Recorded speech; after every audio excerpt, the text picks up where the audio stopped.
அனைவருக்கும் வணக்கம். சற்று முன்பு ரிதன்யா தற்கொலை செய்து கொள்வதற்கு முன்பு கவினுடைய வீட்டில் எடுக்கப்பட்ட சிசிடிவி காட்சி தற்போது சமூக ஊடகங்களில் வெளியாயிருக்கு. அதே போல் ரிதன்யாவை பற்றியும் கவினை பற்றியும் அவருடன் படித்த நண்பர் கூறிய அதிர்ச்சி தகவலும் தற்போது வெளியாயிருக்கு. இந்த ரெண்டு விஷயத்தை பற்றி தான் நம்ம இந்த வீடியோவில் டீட்டெயிலாக பார்க்க போகிறோம். ஸோ முடிந்த அளவுக்கு இந்த வீடியோவை ஸ்கிப் பண்ணாமல் முழுமையாக பாருங்கள். இந்த வீடியோக்குள்ளே போகிறதுக்கு முன்னாடி இந்த வீடியோக்கு ஒரு லைக் பட்டனை ப்ரெஸ் பண்ணிடுங்க. நீங்கள் இது வரைக்கும் என்னோட சேனலை சப்ஸ்கிரைப் பண்ணாமல் இருந்தீங்கன்னா மறக்காமல் சப்ஸ்கிரைப் பண்ணிக்கோங்க. கூடவே அந்த பெல் சிம்லையும் மறக்காமல் கிளிக் பண்ணிக்கோங்க. சரி, வாங்க இப்போ நாம் வீடியோக்குள்ளே போகலாம். சமூக ஊடகங்களில் வெளியான இந்த வீடியோவை பார்க்கும்போது ரிதன்யாவுடைய குடும்பத்தார், அதாவது ரிதன்யாவுடைய பெற்றோர்கள் சொன்ன சில விஷயங்கள், கவின் குறித்து சொன்ன சில விஷயங்கள் பொய் அப்படிங்கிறத நிரூபிக்கும் விதமாக இந்த வீடியோ அமைஞ்சிருக்கு. இந்த வீடியோவை நீங்கள் ஃபுல்லாகவே பாருங்களேன். ஆரம்பத்தில் ரிதன்யா எங்கேயோ வெளியே செல்றதுக்காக கையில் ஹேண்ட்பேக் கூட வெளியே வராங்க. மொபைலில் யார்கிட்டையோ சேட் பண்ணிக்கிட்டே இருக்கிறாங்க. கொஞ்ச நேரத்தில் பக்கத்தில் இருக்கக்கூடிய அந்த டேபிளில் போய் உட்காந்து சேட் பண்ண ஆரம்பிக்கிறாங்க. அதுக்கப்புறம் கொஞ்ச நேரத்தில் ரிதன்யாவுடைய கணவரான கவின் வெளியே வராரு. அவர் வெளியே வரும்போது இவங்க ரெண்டு பேருக்கும் தண்ணி வேணும் அப்படிங்கிறதுக்காக வாட்டர் கேனை தூக்கிட்டு வராரு. வாட்டர் கேனை தூக்கிட்டு கார் கதவை திறந்து அந்த வாட்டர் கேனை உள்ளே வைக்கிறாரு. வச்சுட்டு தான் மனைவியான ரிதன்யா கிட்ட சொல்கிறாரு, வாட்டர் கேன் தண்ணி வச்சுட்டேன் அப்படிங்கிற மாதிரி சொல்கிறாரு. ரிதன்யாவும் சரி அப்படிங்கிற மாதிரி தலையாட்டிக்கிட்டு மறுபடியும் சேட் பண்ணிக்கிட்டே இருக்கிறாரு. அதுக்கப்புறம் தன்னுடைய மனைவி வெளியே போகிறா அப்படிங்கிறதுக்காக அவரே சார்ஜ் போட்டு விட்டுருக்காரு. இதெல்லாம் வேலைக்காரங்க யாருமே செய்யலை. இது எல்லாமே பார்த்திங்கன்னா கவினே செய்கிறாரு. இவங்க நல்ல ராயலான ஃபேமிலி, பெரிய பணக்கார குடும்பம், இவங்களுக்கு வாடகை மட்டுமே 20 லட்ச ரூபா வருது அப்படி இப்படின்னு சொன்னாங்களே. அப்படி சம்பாதிக்கக்கூடிய இவங்க எத்தனை வேலைக்காரங்களை வச்சுருக்கலாம். ஆனால் அத்தனை வேலைகளையும் இவரே செய்கிறாரு பாருங்கள். சிசிடிவி ஃபுட்டேஜ் நீங்கள் நல்லா பாருங்கள். அவரே என்ன பண்ணுறாரு, இந்த பக்கம் டோரை திறந்து ஏதோ இருக்கிற பொருளாக வெளியே எடுத்து வச்சுட்டு ரிதன்யாவுக்கு கதவு திறந்து வர்றாரு. அதுக்கப்புறம் சார்ஜ் போட்ட வயரை அவரே உருவி அவரே சுற்றியும் வைக்கிறாரு. அதுக்கப்புறம் ரிதன்யா பார்த்திங்கன்னா அவங்க தான் வண்டி ஓட்ட போகிறாங்க போல். அவங்களே போய் என்ன பண்ணுறாங்கன்னா காதை திறந்து அவங்க போய் சிம்பிளாக வண்டி மேலே ஏறி தான் உட்காராங்க. ஆனால் இதுக்கப்புறம் இந்த விஷயம் எல்லாமே செய்கிறது யாருன்னு பார்த்திங்கன்னா கவின் தான். தண்ணி கொண்டு வரதும் சரி, சார்ஜ் ஒயர் உருவி சுற்றி வைக்கிறதும் சரி, எல்லாமே செய்கிறது. ஏன் கேட்டு கதவை கூட கவின் தான் திறந்து விடுறாரு ரிதன்யாவுக்காக. முதல்ல கேட்டை லாக் பண்ணார். கேட்டை ஓப்பன் பண்ணிவிட்டு வெளியே போய் பார்க்குறாரு, ஏதாவது வண்டி எதுவும் வருதா அப்படின்னு சொல்லி அக்கம் பக்கத்தில் பார்க்குறாரு. எதுவும் வண்டி வரலை அப்படின்னு ரிதன்யாவுக்கிட்ட சொல்கிறாரு. வா வண்டி எடுத்துகிட்டு வா அப்படின்னு சொல்லி ரிதன்யா கிட்ட சொல்கிறாரு. அதுக்கப்புறம் இவர் ஃபுல்லாகவே கேட்டை ஓப்பன் பண்ணி விடுறாரு. ரிதன்யாவும் வண்டி அப்படியே ரிவர்ஸ் எடுக்கிறாங்க. அதுக்கப்புறம் இவரே என்ன பண்ணுறாருன்னா கேட்டை மூடுறாரு. அதுக்கப்புறம் இவர் அந்த காரில் ஏறி போகிறாரு. இந்த ஃபுட்டேஜ் நீங்கள் பார்க்கும்போதே உங்களுக்கு தெரியும். அந்த ரிதன்யாவுடைய பெற்றோர்கள் என்ன சொன்னாங்க, என்னுடைய மகளை குடும்பப்படுத்துகிறாங்க, வேலை வாங்குறாங்க அப்படிங்கிற மாதிரிலாம் குற்றச்சாட்டு வச்சாங்க. ஆனால் இங்கே பார்த்தீங்களா, அவர் தான் எல்லா வேலையும் செய்கிறாரு. இந்த பொண்ணு சிம்பிளாக செல்ல தான் நோண்டிக்கிட்டு இருக்கு. இந்த கார் கிளம்புன கொஞ்ச நேரத்திலேயே கவினுடைய அம்மா வெளியே வராங்க. நைட்டி போட்டுக்கிட்டே வெளியே வராங்க. அவங்க பார்த்திங்கன்னா வேஸ்ட்டு தண்ணி எடுத்துகிட்டு பக்கத்தில் இருக்கக்கூடிய பூச்செடிக்கு ஊற்றுறதுக்காக வாளியில் கொண்டு வராங்க. இதையும் வேலைக்காரங்க செய்யலைங்க. இதுவும் அவங்களே தான் செய்கிறாங்க.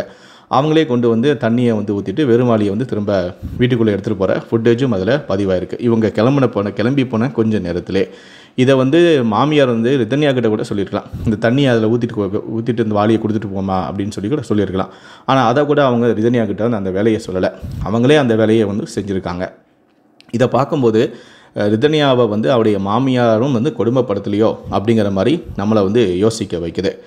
சரி, இப்போ அந்த சிசிடிவி காட்சியில் என்ன நடந்துச்சு அப்படிங்கிறத நீங்கள் பார்த்துட்டீங்க. இதுக்கப்புறமா இந்த ரிதன்யாவை பற்றியும் ரிதன்யாவுடைய கணவனான கவினை பற்றியும் அவருடைய நண்பர் சில தகவலை வெளியிட்டிருக்காரு. அது என்ன அப்படிங்கிறத நான் சொல்கிறேன். முதல்ல ரிதன்யாவோட 12ஆம் வகுப்பு வரை படித்த அவருடைய நண்பர் ரிதன்யாவை பற்றி ஒரு தகவல் சொல்லியிருக்காரு. அவர் என்ன சொல்லியிருக்காருன்னா, ரிதன்யா 10ஆம் வகுப்பு வரையும் ஹாஸ்டலில் தான் தங்கி படித்தாங்க. அவங்க அப்பா ரொம்ப ஸ்ட்ரிக்ட்டு, அந்த கிராமத்தாள் மாதிரியே இருப்பார். ரொம்ப கண்டிஷனாகவே ரிதன்யாவை வளர்த்தாங்க. அதே போல் தான் ரிதன்யாவும் இருந்தாங்க. ஒரு 30 வருஷத்துக்கு முன்னாடி கிராமத்தில் இருந்தவங்களாம் எப்படி இருப்பாங்களோ அதே மாதிரியான கேரக்டரில் தான் இருப்பாங்க. யாருக்கிட்டையும் நெருங்கி பேச மாட்டாங்க. ஆண்கள் கூட இல்லை சொல்லலை, பெண்கள்கிட்ட கூட அவங்க பழக்கத்தை வச்சுக்க மாட்டாங்க. அவங்க ஸ்கூலில் படிக்கும்போது 2 கேர்ள் ஃப்ரெண்டு தான் அவங்களுக்கு இருக்கும். அது போக யாரோ ஒரு பையன்கிட்ட மட்டும் அவங்க பேசிகிட்டு இருப்பாங்க. மொத்தமே ரிதன்யாவுக்கு 3 ஃப்ரெண்டு தான். மற்றபடி யாருக்கிட்டையும் அவங்க நெருங்கி பழகவும் மாட்டாங்க, கேஷுவலாக பேச மாட்டாங்க. அவங்க ட்ரெஸ்ஸு பார்த்திங்கன்னா ரொம்ப இதாக உடுப்பாங்க. அந்த ட்ரெஸ்ஸை பார்த்து நம்ம யாரும் கிண்டல் பண்ணாத அளவுக்கு அதாவது ரொம்ப மாடர்னாகவும் ரொம்ப ஆபாசமான ட்ரெஸ்ஸெலாம் அவங்க அணிய மாட்டாங்க. ரொம்ப ட்ரெடிஷ்னலான ட்ரெஸ்ஸு தான் அணிவாங்க. ரொம்ப இதாக இருப்பாங்க. அவங்க ஃபேமிலி இந்த விஷயத்தில் ரொம்ப கண்டிஷனாக இருப்பாங்க. ரிதன்யாவுடைய நாங்கள் படித்த ஸ்கூலுக்கு பக்கத்துலேயே தான் வந்து ரிதன்யாவுடைய பாட்டி வீடு இருந்துச்சு. அப்படி இருந்து கூட ரிதன்யா அங்கேருந்து தினமும் ஸ்கூலுக்கு வரல. அதே போல் ரிதன்யா ஸ்கூல் இருந்த 2 கிலோமீட்டரில் தான் அவங்களுடைய அப்பா வீடே இருந்துச்சு. ஆனால் அப்படி இருந்தும் கூட 10th ஸ்டாண்டர்ட் வரைக்கும் வந்து ரிதன்யாவை அவருடைய பெற்றோர்கள் வந்து ஹாஸ்டலில் சேர்த்து தான் வந்து படிக்க வச்சாங்க. அப்போ படிக்கும்போது கூட அவர் அப்பாவுக்கும் அம்மாவுக்கும் ஏதாவது சண்டை வந்தாலும் கூட ரிதன்யா வந்து அவங்க தோழிகிட்ட சொல்லுவாங்களாம், இந்த மாதிரி ஏதாவது பிரச்சனை வந்து எங்கள் அம்மா அப்பா ஏதாவது பிரிஞ்சுட்டாங்க அப்படின்னா நான் வந்து தற்கொலை பண்ணிப்பேன் அப்படின்னு அந்த டைம்லேயே வந்து சொல்லியிருக்காங்களாம். அதாவது 10வது படிக்கும் போதே அவங்க இந்த மாதிரியான ஒரு தாட்டில் தான் இருந்திருக்காங்களாம். அதாவது பிரச்சனைகளை வந்து சமாளிக்காமல் பெரிய ஒரு பிரச்சனை ஆயிடுச்சுன்னா அதை வந்து அதுலேருந்து எப்படி வெளியே வரணும் அப்படின்னு தெரியாமல் 10வது படிக்கும்போதே அவங்க வந்து நான் தற்கொலை பண்ணிப்பேன், எங்கள் அம்மா அப்பா பிரிஞ்சுட்டாங்கன்னா நான் தற்கொலை பண்ணிப்பேன் அப்படிங்கிற மாதிரியான தாட்லாம் வந்து அவங்களுடைய ஃப்ரெண்டுக்கிட்ட வந்து பேசியிருக்காங்களாம். அதுக்கப்புறம் வந்து கல்யாணத்துக்கு முன்னாடி அவருடைய ஆண் நண்பர்கிட்ட இந்த தகவலும் சொல்லியிருக்காங்க, எனக்கு கல்யாணம் இருக்குது, நீ வந்து கலந்துக்கோ அப்படின்னு சொல்லிட்டு அவருக்கு இருந்த ஒரே ஒரு பாய் ஃப்ரெண்டுக்கிட்ட வந்து சொல்லியிருக்காங்களாம். பட் அவர் வந்து இப்போ அமெரிக்காவில் இருக்கிறதால அவரால் வந்து இந்த கல்யாணத்தில் கலந்து கொள்ள முடியலையா. அதே போல் கல்யாணம் முடிஞ்ச பிறகு கல்யாணம் முடிஞ்சு ஒரு மாதத்துக்கு அப்புறமா வந்து அவங்களுடைய 2 தோழிகளுக்கிட்டையும் வந்து அவங்க சேட் பண்ணியிருக்காங்க. அதில் ஒருத்தவங்க வந்து அமெரிக்காவிலையும் ஒருத்தவங்க வந்து கனடாலையும் இருக்கிறாங்க. 2 பேர்கிட்ட பேசியிருக்காங்க. அப்போ வந்து அமெரிக்காவில் இருக்கக்கூடிய தன்னுடைய தோழிகிட்ட வந்து பேசும்போது எனக்கு அமெரிக்காவில் ஏதாவது ஒரு வேலை ஏற்பாடு பண்ணி கொடுக்க முடியுமா அப்படின்னு சொல்லி கேட்டிருக்காங்களாம். அதுக்கு அவருடைய தோழி வந்து கேட்டதுக்கு ஏன் என்னாச்சு, மேரேஜ் லைஃப் நல்லா இல்லையா அப்படின்னு சொல்லி கேட்டிருக்காங்க. அதுக்கு ரிதன்யா வந்து நாட் ஓகே அப்படிங்கிற மாதிரி ஒரு மெசேஜ் அனுப்பியிருக்காங்க.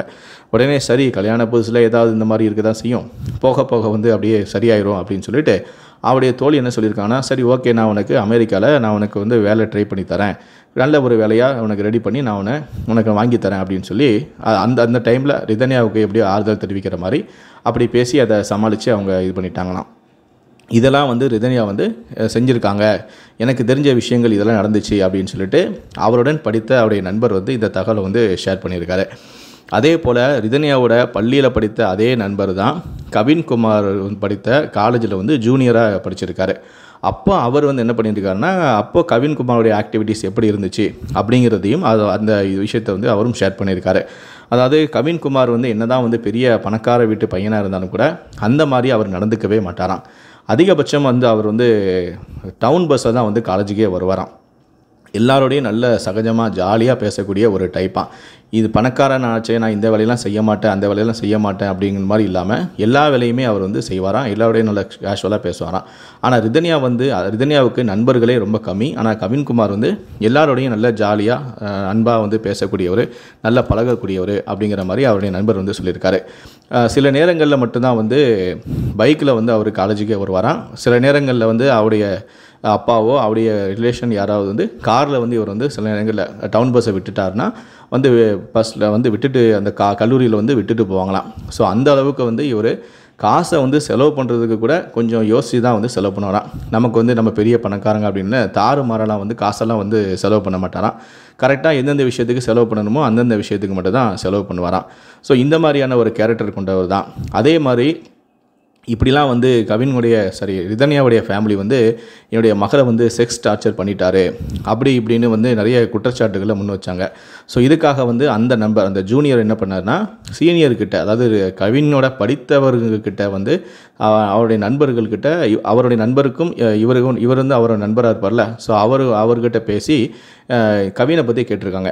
இந்த மாதிரி ரிதன்யாவை பற்றி சொல்கிறாங்களே, ரிதன்யாவுடைய பெற்றோர்கள் சொல்கிறாரு, அவர் எப்போ பார்த்தாலும் அந்த மாதிரியான படத்தை பார்த்து கெட்டு போயிட்டாரு, இந்த மகளை இந்த மாதிரியெல்லாம் டார்ச்சர் பண்ணார், இயற்கைக்கு மாறான இதெல்லாம் பண்ணார் அப்படிங்கிற மாதிரிலாம் சொல்லியிருக்காங்களே, உண்மையிலே அவர் அந்த மாதிரி தானா அப்படின்னு சொல்லிட்டு ரிதன்யாவுடைய நண்பர் வந்து கவின்குமாரோடைய நண்பர்கள்கிட்ட கேட்டிருக்காரு. அப்போ அவங்க சொல்லியிருக்காங்க, அந்த மாதிரிலாம் கிடையாதுடா, அவன் அந்த மாதிரிலாம் வந்து எப்போ பார்த்தாலும் அந்த பற்றியே அவன் பேசவும் மாட்டான், அதை அவன் பார்க்கவும் மாட்டான், இவங்க என்ன நினச்சி ஏது நினச்சி நமக்கு தெரியாது, அவன் நம்ம கூட அவன் இருக்கும்போது கல்லூரியில் படிக்கும்போது அவன் இந்த மாதிரியான விஷயங்கள்லாம் அவன் பண்ண மாட்டான், அது எங்களுக்கு தெரியும். ஆனால் கல்யாணத்துக்கு டைமில் அவன் அந்த மாதிரி ஆனானா அப்படிங்கிறது எங்களால் உறுதியாகவும் சொல்ல முடியாது. ஏன்னா யார் எப்படிப்பட்டவங்கிறது நம்மளால் உறுதியாக சொல்ல முடியாது. ஆனால் எங்கள் கூட அவன் காலேஜில் படிக்கும்போது அவன் அப்படி இல்லை அப்படிங்கிறத எங்களால் உறுதியாக சொல்ல முடியும் அப்படிங்கிற மாதிரி அவருடைய நண்பர்கள் வந்து கவின்குமாருடைய நண்பர்கள் வந்து ரிதன்யாவுடைய நண்பர்கள்கிட்ட இதை வந்து ஷேர் பண்ணாங்களாம். ஸோ இந்த மாதிரி நிறைய விஷயங்கள் வந்து அடுத்தடுத்து வந்து வெளியாகிட்டே இருக்குது. ஸோ ஜூலை 12ஆம் தேதி வந்து தனி அதிகாரியை வந்து விசாரணை செய்யணும் அப்படின்னு சொல்லி மனுவை கொடுத்ததோட சரி, அதுக்கப்புறம் எந்த விதமான ஆக்ஷனும் வந்து ரிதன்யாவுடைய ஃபேமிலி சைட்லேருந்து எடுக்கவே இல்லை. ஆனால் அஜித் குமார் மரணத்துக்கு அப்புறம் அவருடைய பெற்றோர்கள் தொடர்ந்து அடுத்தடுத்து நிறைய ஆக்ஷன் எடுத்துகிட்டே இருக்காங்க. இப்போ சிபிஐ விசாரணை நடந்துகிட்டு இருக்கு. ஆனால் ரிதன்யாவுடைய பெற்றோர்கள் சைடில் பார்த்தீங்கன்னா இப்போ டோட்டலாக அப்படியே வந்து சைலண்ட் ஆன மாதிரி இருக்குது. ஸோ இப்போ இந்த சிசிடிவி ஃபுட்டேஜும் வெளியாக இருக்குது. ஸோ இதை பார்த்துட்டீங்க, இந்த வீடியோவை நீங்கள் பார்த்துட்டீங்க. இதுக்கப்புறம் உங்களுடைய கருத்துக்கள் என்ன அப்படிங்கிறத கீழே இருக்கக்கூடிய கமெண்ட் செக்ஷனில் மறக்காமல் சொல்லுங்கள். முடிந்த அளவுக்கு இந்த வீடியோவை மற்றவங்களுக்கும் ஷேர் பண்ணுங்கள். நன்றி, வணக்கம்.